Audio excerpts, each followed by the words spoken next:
મનન દ્વારા બ્રહ્મનો સંગ કર્યાનું સ્વામિનારાયણ હરે સંવત 1880 શ્રાવણ સુધી ચોથને દિવસ શ્રીજી મહારાજ શ્રી ગરડા મધ્યે દાદા ખાચરના દરબારમાં પોતાને ઉતારે વેદિકા ઉપર ગાજી તકિયા નખાવીને વિરાજમાન હતા અને સરો શ્વેત વસ્ત્ર ધારણ કર્યા હતા ને કાળા છેડાની ધોતલી મસ્તકે બાંધી હતી અને પોતાના મુખારવિંદની આગળ પરમહંસ તથા દેશ દેશના હરિભક્તની સભા ભરાઈને બેઠી હતી અને પ્રાગજી દવે પાસે શ્રીમદ ભાગવતમાં કપિલ ગીતાની કથા વંચાવતા હતા. પછી કથાની સમાપ્તિ થઈ ત્યારે શ્રીજી મહારાજ પરમહંસ પ્રત્યે બોલ્યા છે, સર્વ કારણના પણ કારણ ને અક્ષરાતીત ને પુરુષોત્તમ એવા જે વાસુદેવ ભગવાન તે મહાપુરુષ રૂપે કરીને મહામાયાને વિશે વીર્યને ધરે છે. તે પુરુષ અક્ષરાત્મક છે, મુક્ત છે અને એને બ્રહ્મ કહે છે. અને એ પુરુષે માયામાં વીર્ય ધર્યું ત્યારે માયા થકી પ્રધાન પુરુષ દ્વારા એ વૈરાજ પુરુષ ઉત્પન્ન થયા. ત્યારે વૈરાજ પુરુષ તે પુરુષના પુત્ર કહેવાય. જેમાં જગતમાં કોઈ બ્રાહ્મણ, ક્ષત્રિય, વૈશ્યાદિક જે પ્રાકૃત માણસ હોય ને તેની સ્ત્રીમાંથી તેનો દીકરો થાય તેમે વૈરાજ પુરુષ થાય છે. એવા જે વૈરાજ પુરુષ તે આ જીવ જેવા જ છે અને એની ક્રિયા પણ આ જીવના જેવી જ છે. અને તે વૈરાજ પુરુષની દ્વિપરાર્થકાળની આવરદા છે. અને આ જગતની ઉત્પત્તિ, સ્થિતિ, પ્રલયરૂપ એની 3 અવસ્થા છે. જેમ જીવની જાગ્રત, સ્વપ્ન, સુષુપ્તિ એ 3 અવસ્થા છે તેમ અને એ વૈરાજ પુરુષના વિરાટ સૂત્રાત્મા અવ્યાકૃત 3 દેહ છે ને તે દેહ અષ્ટાવરણે યુક્ત છે ને તે દેહ મહતત્વાદિક જે 24 તત્વ તે દ્વારે થયા છે. તે વિરાટને વિશે ઇન્દ્રિયો અંતઃકરણને દેવતાએ પ્રવેશ કર્યો ને એને ઉઠાડવા માંડ્યું ને વિરાટનો જીવ પણ માય હતો તો પણ એ વિરાટ ઉઠ્યું નહીં. અને જ્યારે ક્ષેત્રજ્ઞ એવા જે વાસુદેવ ભગવાન તે પુરુષ રૂપે કહીને એમાં આવ્યા ત્યારે વિરાટ દેહ ઉઠ્યું ને એ વૈરાજ પુરુષ પોતાની ક્રિયાને વિશે સમર્થ થયા. અને એ જ જે ભગવાન તે આ જીવને પ્રકાશાને અર્થે સુષુપ્તિરૂપ માયા થકી પર રહ્યા થકા એ જીવને વિશે સાક્ષી રૂપે રહ્યા છે. તો પણ જીવને દેહ અને ઇન્દ્રિયોને વિષય તેનો સંગ ઘણો થયો છે. માટે સંગ દોષે કહીને એ જીવ દેહાદિક રૂપ થઈ ગયો છે. તે એના સંગને મૂકીને એ જીવ એમ જ સમજે છે મારું સ્વરૂપ તો માયા થકી મુક્ત ને પર એવું જે ભ્રમ તે છે. એવી રીતે નિરંતર મનન કરતો થતો બ્રહ્મનો સંગ કરે તો એ બ્રહ્મનો ગુણ એ જીવને વિશે આવે. પણ એને આ વાર્તા સાંભળી હોય તો પણ નિરંતર સ્મૃતિ રહેતી નથી. એ મોટો દોષ છે. એવી રીતે ઈશ્વર જે વૈરાજ પુરુષ ને આ જીવ એ સર્વેના પ્રકાશક તો પુરુષ રૂપે કરીને પુરુષોત્તમ એવા વાસુદેવ છે. અને વૈરાજ પુરુષ પણ જીવની પેઠે બદ્ધ છે. તે દ્વિપરાર્થ સુધી પોતાની આવરદા ભોગવે છે ત્યાં સુધી બદ્ધ વર્તે છે. અને એનો પ્રલય થાય ત્યારે એને એ પુરુષનો સંબંધ સાક્ષાત થાય છે. કેમ જે એનો બાપ જે પુરુષ તે સમર્થ છે તે એને એટલો જાળવે છે. અને વૈરાજ પુરુષને માયાનો સંબંધ રહ્યો છે માટે પ્રલયને અંતે પાછો માયામાંથી ઉપજે છે. અને આ જીવ છે તે જેવો પોતે બદ્ધ છે ને અસમર્થ છે તેવી રીતે જ એનો જે બાપ હોય તે પણ બદ્ધ ને અસમર્થ હોય. માટે બાપ તે દીકરાને શી સહાય કરે. માટે એને સુષુપ્તિરૂપ માયાનો સંબંધ નિરંતર રહે છે, ટળતો નથી. એ તો જ્યારે પૂર્વે કહ્યો તેવી રીતે નિરંતર પોતાના પ્રકાશક જે બ્રહ્મ તેનો મનન દ્વારા સંગ કરે ત્યારે ટળે. અને વળી એ વિરાટ પુરુષ પણ સંકર્ષણ, અનિરુદ્ધ, પ્રદ્યુમ્નની ઉપાસના કરે છે. તેમાં પ્રલયરૂપ અવસ્થાને વિશે સંકર્ષણની ઉપાસના કરે છે ને સ્થિતિરૂપ અવસ્થાને વિશે પ્રદ્યુમ્નની ઉપાસના કરે છે ને ઉત્પત્તિરૂપ અવસ્થાને વિશે અનિરુદ્ધની ઉપાસના કરે છે. અને તે સંકર્ષણાદિક 3 જે તે વાસુદેવ ભગવાનના સગુણ રૂપ છે ને તેની ઉપાસનાને બળે કરીને એ વૈરાજ પુરુષ જે તે ઉત્પત્તિ, સ્થિતિને પ્રલયરૂપ ક્રિયાને વિશે સામર્થ્યને પામે છે. અને જ્યાં સુધી એ 3ની ઉપાસના કરે છે ત્યાં સુધી એને ઉત્પત્તિ, સ્થિતિ, પ્રલયરૂપ જે માયાનો સંબંધ તે ટળતો નથી. અને જ્યારે નિર્ગુણ એવા જે વાસુદેવ ભગવાન તેની ઉપાસના કરે છે ત્યારે એ વૈરાજ પુરુષ માયાનો ત્યાગ કરીને બ્રહ્મરૂપ થાય છે. જેમાં જીવ છે તે બ્રહ્માદિક દેવરૂપ ભગવાનની ઉપાસના કરે છે ત્યારે ધર્મ અર્થ કામરૂપ ફળને પામે છે. અને જ્યારે ભગવાનના અવતાર જે રામકૃષ્ણાદિક તેની ઉપાસના કરે ત્યારે બ્રહ્મરૂપ થાય ને એની મુક્તિ થાય. તેમ વિરાટ પુરુષને પણ છે. અને એ વૈરાજ પુરુષ દ્વારા અવતાર થાય છે એમ શાસ્ત્રમાં કહ્યું છે. તે તો એમ સમજવું જે એ જે વાસુદેવ નારાયણ તે પુરુષ રૂપે કરીને વૈરાજ પુરુષને વિશે આવીને વિરાજમાન હોય ત્યારે અવતાર કયા છે. માટે તે અવતાર તો સર્વે વાસુદેવ ભગવાનના જ છે. અને વાસુદેવ ભગવાન જ્યારે પ્રતિલોમપણે એ વૈરાજ પુરુષ થકી નોખા પડી જાય ત્યારે એ કેવળ વૈરાજ પુરુષ થકી અવતાર સંભવે જ નહીં. માટે એ થકી અવતાર તો એને વિશે વાસુદેવ આવ્યા છે તે સારું કયા છે. અને એને વિશે વાસુદેવ જે ક્ષેત્રજ્ઞ તેણે પ્રવેશ કર્યો ન હતો ત્યારે વૈરાજ પુરુષ પોતાની ક્રિયા કરવી તેને વિશે પણ સમર્થ નહોતા થયા. અને પૂર્વે જે પુરુષ કયા તે માયામાં ગર્ભ ધરે ત્યારે પ્રધાન પુરુષ દ્વારા એક એવો જે વૈરાજ પુરુષ રૂપ દીકરો તે થાય. અને એ જ માયામાંથી અનેક પ્રધાન પુરુષ દ્વારા બીજા પણ ઘણા એવા વૈરાજ પુરુષ રૂપ બ્રહ્માંડ થાય છે. અને તે પુરુષ તો નિરંત છે ને મુક્ત છે ને બ્રહ્મ છે ને માયાના કારણ છે. તે માયાને વિશે લોમપણે વર્તે છે તો પણ એને માયાનો બાદ થતો નથી ને માયાને વિશે એને ભોગની ઈચ્છા નથી. એ તો પોતે બ્રહ્મ સુખે સુખ્ય છે ને પૂર્ણ કામ છે.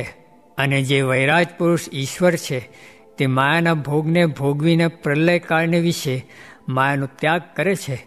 અને જે જીવ છે તે તો માયાના ભોગને ભોગવીને દુખ્યો થકો માયામાં જ લીન થાય છે. ત્યારે શુકમુનિએ પૂછ્યું જે પુરુષોત્તમ વાસુદેવ છે તે પુરુષ રૂપે કહીને અનેક બ્રહ્માંડની ઉત્પત્તિ સ્થિતિ પ્રલયના કરતા છે. માટે પુરુષ રૂપે કરીને જ બહુધા શાસ્ત્રમાં પુરુષોત્તમને કયા છે. ત્યારે પુરુષમાં ને વાસુદેવમાં કેટલો ભેદ છે. ત્યારે શ્રીજી મહારાજ બોલ્યા છે જેમ આ જીવને વિશે ને વૈરાજ પુરુષ ઈશ્વરને વિશે ભેદ છે અને વળી જેમ ઈશ્વરને વિશે અને પુરુષને વિશે ભેદ છે તેમ પુરુષને પુરુષોત્તમ એવા જે વાસુદેવ ભગવાન તેને વિશે એવો ઘણો ભેદ છે. ને પુરુષોત્તમ વાસુદેવ તો સર્વના સ્વામી છે અને એવા અક્ષરાત્મક પુરુષ બ્રહ્મરૂપ ઘણાક છે. તે જે તે વાસુદેવના ચરણાન્વિનની ઉપાસના કરે છે ને સ્તુતિ કરે છે. એવી રીતે પુરુષોત્તમ પુરુષ ઈશ્વર જીવ અને માયા એ પાંચ ભેદ અનાદિ છે. તે એવી રીતે વાર્તા અમે ઘણીક વાર કરી છે પણ એનું મનન કહીને સારી પેઠે પોતાના અંતરમાં ઘેર બેસાડતા નથી. એટલે શાસ્ત્રના શબ્દને સાંભળીને સમજણમાં ઠાર રહેતો નથી ને ઠાવકી ઘેર બેસાડી હોય તો એની સમજણ કોઈ દિવસ તે શબ્દને સાંભળવે કહીને ફરે નહીં. માટે આ વાર્તાને સારી પેઠે વિચારજો ને લખજો. એવી રીતે આ વાર્તા શ્રીજી મહારાજે કરી છે તે લખી છે. ઇતિ વચનામૃતમ. એવી રીતે ગઢડા મધ્ય પ્રકરણનું 31મું વચનામૃત જે તે થયું. સ્વામિનારાયણ સ્વામીએ વાત કરી છે કેટલેક રૂપિયે આંખ કાન આદિ ઇન્દ્રિયો મળે નહીં તે ભગવાને આપ્યા છે પણ જીવ કેવળ કૃતજ્ઞ છે. સ્વામિનારાયણ સ્વામીએ વાત કરી છે એક હરિભક્તે પ્રશ્ન પૂછ્યો જે શૂળીએ ચડાવ્યો હોય તો પણ કેમ સમજે તો સંકલ્પ ન થાય જે ભગવાન મુકાવે તો ઠીક એવી શી સમજણ છે. તેનો ઉત્તર કર્યો જે એ તો ભગવાનને સર્વ કરતા જાણે જે ભગવાન વિના બીજા કોઈનું કર્યું થતું નથી એમ સમજે તેને સંકલ્પ ન થાય ને ધીરજ રહે. અને એમ ન સમજે તે તો થોડાકમાં અકળાઈ જાય ને ધીરજ રહે નહીં. આ લોકમાં તો મહારાજને પણ વગર વાંકે દુઃખ આવતા. ત્યાં લોક જ એવો છે તેનું રૂપ જાણી રાખવું. સ્વામિનારાયણ સ્વામીએ વાત કરી છે કોટી તપ કરીને કોટી જપ કરીને કોટી વ્રત કરીને કોટી દાન કરીને ને કોટી યજ્ઞ કરીને પણ જે ભગવાનને ને સાધુને પામવા હતા તે આજ આપણને મળ્યા છે. સ્વામિનારાયણ સ્વામીએ વાત કરી છે જીવની અવળાઈ તે શું કહીએ. જીવ તે જીવ જ. તે કહ્યું છે જે ઊંટ તો સગળે અંગે વાંકું એવો જીવ અવળો વળી લંબકર્ણ જેવો જીવ તેનું પણ ભગવાનને સારું કરવું છે. સ્વામિનારાયણ સ્વામીએ વાત કરી જે મહારાજે કહ્યું હતું, જે આપત કળાવે તો લીલા ખડને દંડવત કરજો, તેમાં રહીને પણ હું સહાય કરીશ. સ્વામિનારાયણ હરે સ્વામીએ વાત કરી જે મહારાજ તથા મોટા સાધુ તે તો ગારડી વાદી જેવા છે તથા મણિધર જેવા છે, તે ફૂંક મારે તો કામ ક્રોધ બળી જાય. સ્વામિનારાયણ હરે સ્વામીએ વાત કરી જે રાજાને આશરે જાય તેના ગુના માફ કરે, તેમ ભગવાન જીવના ગુના માફ કરે છે. પણ જીવની રીત અવળી છે, તે પોતાને સરસ માનીને ભગવાનને આશરે જાય નહીં ને દોઢપોર દિવસ ચડતા સુધી ભગવાન જીવના ગુના માફ કર્યા કરે છે. સ્વામિનારાયણ હરે સ્વામીએ વાત કરી જે અજામેળને સંતનો સમાગમ થયો ને નિયમ રાખવાનું કહ્યું, ત્યારે કહે છે મારાથી પડે નહીં, તો પણ સંતે અનુગ્રહ કરીને છોકરાનું નામ નારાયણ ધરાવીને પણ કલ્યાણ કર્યું. માટે ભગવાન મળ્યા છે, તેથી કાંઈ કરવું રહ્યું નથી. સ્વામિનારાયણ હરે સ્વામીએ વાત કરી જે આ તે કાંઈ વાતું છે, આ તો અમૃત છે. તે દેવલોકમાં અમૃત પીવા જીવ જાય છે, પણ અહીં પીવા નવરો નહીં. આ તો પ્રાપ્તિનો એ પાર નહીં ને જીવમાં ખોટનો એ પાર નહીં.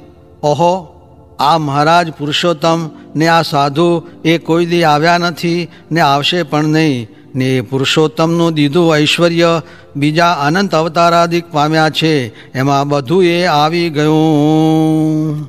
સ્વામિનારાયણ હરે સ્વામીએ વાત કરી જે ભાદરામાં શ્રીજી મહારાજ પાસે એક પંડિત આવીને શ્લોક બોલ્યો. પછી રત્ના ભક્તને તથા ડોસા ભક્તને સમાધિ થઈ. પછી મહારાજે પંડિતને કહ્યું, જે તમે શ્લોક બોલ્યા તેમાં ભગવાનનો મહિમા બહુ છે, તે માટે સમાધિ થઈ. પછી પંડિત બોલ્યો, જે હે મહારાજ, હું તો કથા કરી કરીને મરી ગયો, પણ કોઈને સમાધિ થતી નથી. તે સમયે ભુજનો એક જમાદાર બેઠો હતો, તેને પણ સમાધિ થઈ. પછી શ્રીજી મહારાજે તેની વાત કરી જે આ જમાદાર 1,80,000 પેગંબરે સ્તુતિને કર્યા એવા ત્રણેય અવસ્થામાં અમને દેખે છે.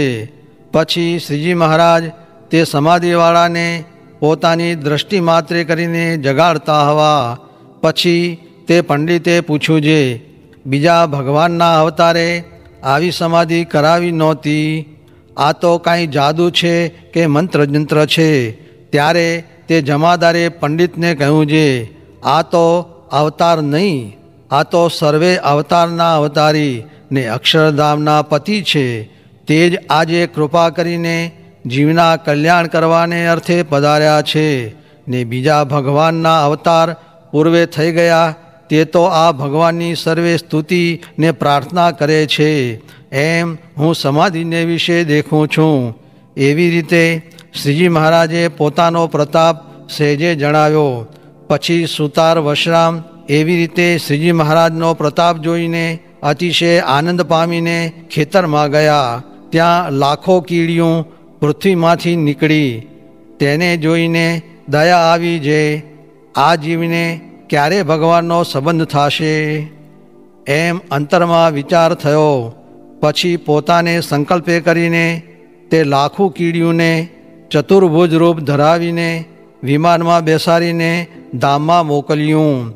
એવી રીતે શ્રીજી મહારાજે ભક્ત દ્વારે પોતાનું ઐશ્વર્ય જણાવ્યું.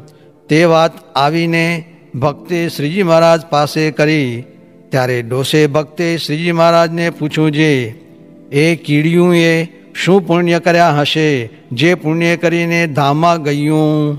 પછી શ્રીજી મહારાજ બોલ્યા, જે જ્યારે પુરુષોત્તમ ભગવાન અસંખ્ય જીવના કલ્યાણ કરવાનો સંકલ્પ ધારીને અક્ષરધામમાંથી અહીં પધાર્યા હોય, ત્યારે તો પોતાના સંકલ્પ માત્રે કરીને અસંખ્ય જીવના કલ્યાણ તત્કાળ કરે, અથવા પોતાના ભક્તના સંકલ્પ માત્રે કરીને અનંત જીવોના કલ્યાણ તત્કાળ કરે. તે માટે અવતાર અવતારીના સંકલ્પમાં નિરાધિકપણું છે. તે શું? તો જે અવતારીને સંકલ્પ માત્રે જ તે ક્રિયા સિદ્ધ થઈ જાય છે, ને જે અવતાર છે તે તો સંકલ્પ ધારીને તે ક્રિયામાં પોતે ભળે ત્યારે તે ક્રિયા સિદ્ધ થાય છે. એવી રીતે શ્રીજી મહારાજ